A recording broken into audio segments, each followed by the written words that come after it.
Mumbai Indians IPL ചരിത്രം നോക്കുമ്പോൾ എതിരാളികളുടെ നെഞ്ചിലെ പേടി സ്വപ്നമായിരുന്നു ആ പേര്. ബാറ്റിങ്ങിൽ പോയാൽ ബൗളിങ്ങിൽ, അതും പിഴച്ചാൽ ഫീൽഡിങ്ങിൽ എന്ന മനോഭാവത്തിൽ ഒരു കാലത്ത് മൈറ്റി ഓസീസ് കാഴ്ചവെച്ചിരുന്ന പോരാട്ടവീര്യം IPL നടത്തിയിരുന്ന ചാമ്പ്യൻ നിരയാണ് മുംബൈ ഇന്ത്യൻസ്. സച്ചിൻ ടെണ്ടുൽക്കറും റിക്കി പോണ്ടിങ്ങും സനത് ജയസൂര്യയും അടക്കം ലോക ക്രിക്കറ്റിലെ പല ഇതിഹാസങ്ങളും ഒരു കാലത്ത് മുംബൈ ഇന്ത്യൻസിൻ്റെ ഭാഗമായിരുന്നു. പിടിച്ചോണ്ട് വരാൻ പറഞ്ഞാൽ കൊന്നിട്ട് വരുന്ന നിര, അതായിരുന്നു അന്ന് മുംബൈ. രോഹിത് ശർമ്മ ക്യാപ്റ്റൻ സ്ഥാനത്തേക്ക് എത്തിയതോടെയാണ് മുംബൈയുടെ കിരീടത്തിനായുള്ള കാത്തിരിപ്പ് അവസാനിച്ചത്. 5 കപ്പുകളുമായി മുംബൈയെ ചാമ്പ്യൻ നിരയാക്കി മാറ്റിയതിന് പിന്നിൽ രോഹിത് ശർമ്മ എന്ന മനുഷ്യൻ്റെ അത്യാധ്വാനമുണ്ട്. താരസമ്പന്നമായ നീലപ്പടയെ എങ്ങനെ കപ്പ് നേടാമെന്ന് പഠിപ്പിച്ചത് രോഹിത് ആയിരുന്നു. മുംബൈയാണ് എതിരാളികളെങ്കിൽ എതിർ ടീം ഭയപ്പെട്ടിരുന്ന ഒരു കാലമുണ്ടായിരുന്നു. എന്നാൽ കുറച്ചു കാലമായി ഈ മികവ് മുംബൈക്ക് നഷ്ടമായിരിക്കുകയാണ്. ഇപ്പോൾ മുംബൈ അത്തരമൊരു അവകാശവാദം ഉന്നയിച്ചാൽ എതിരാളികൾ ചിലപ്പോൾ ചിരിക്കും. 2020 IPL സീസണിന് ശേഷം ഒരു കിരീടം പോലും മുംബൈക്ക് നേടാനായിട്ടില്ല. ഇത്തവണയും പ്ലേ ഓഫ് കാണാതെ മുംബൈ പുറത്തായിരിക്കുകയാണ്. എവിടെയാണ് മുംബൈയുടെ കണക്കൂട്ടൽ തെറ്റിയെന്ന ചോദ്യമാണ് ആരാധകർക്കുള്ളത്. ഇതിൻ്റെ കാരണങ്ങൾ പറഞ്ഞു തുടങ്ങുമ്പോൾ രോഹിത് ശർമ്മയിലൂടെ തന്നെ പറഞ്ഞു തുടങ്ങണം. രോഹിത് ശർമ്മയെ മുംബൈ ഇന്ത്യൻസ് നായകസ്ഥാനത്ത് നിന്ന് മാറ്റിയ നിലപാട് ടീമിൻ്റെ തകർച്ചയ്ക്കുള്ള ആണിക്കല്ലിട്ടറായാണ് ആരാധകർ ചൂണ്ടിക്കാട്ടുന്നത്. നായകനെ മാറ്റുന്നത് സ്വാഭാവികമായ കാര്യമാണ്. എന്നാൽ ആവശ്യത്തിന് ചർച്ചകൾ പോലും നടത്താതെ ഏകപക്ഷീയമായി രോഹിതിനെ മാറ്റി നിർത്തി ഹർദിക്കിനെ കൊണ്ടുവന്നത് മുംബൈ കാട്ടിയ ഏറ്റവും വലിയ മണ്ടത്തരമാണ്. കർമ്മ എന്നൊന്ന് ഉണ്ടെന്നാണ് ആരാധകർ മുംബൈ ടീം മാനേജ്മെന്റിനെ ഇപ്പോൾ ഓർമ്മിപ്പിക്കുന്നത്.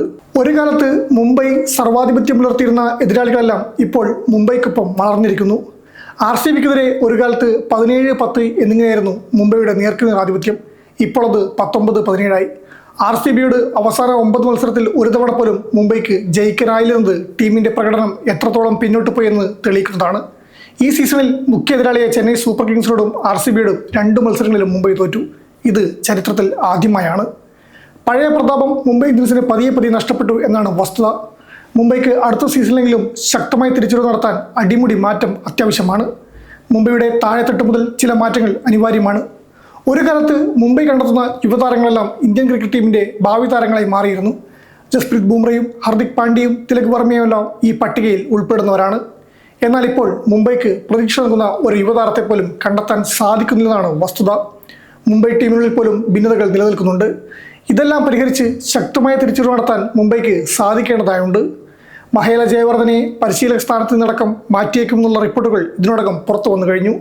എന്തൊക്കെയായാലും മുംബൈയുടെ ആ പഴയ പോരാട്ടവീര്യം ആരാധകർ മിസ് ചെയ്യുന്നുണ്ട്.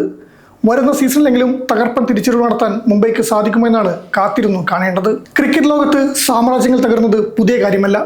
എന്നാൽ തകർന്ന കോട്ടകൾ പുനർനിർമ്മിച്ചവരാണ് ചരിത്രത്തിൽ ഇടം പിടിച്ചിട്ടുള്ളത്. മുംബൈ ഇന്ത്യൻസ് എന്നത് കേവലം ഒരു ടീമല്ല, അതൊരു വികാരമാണ്.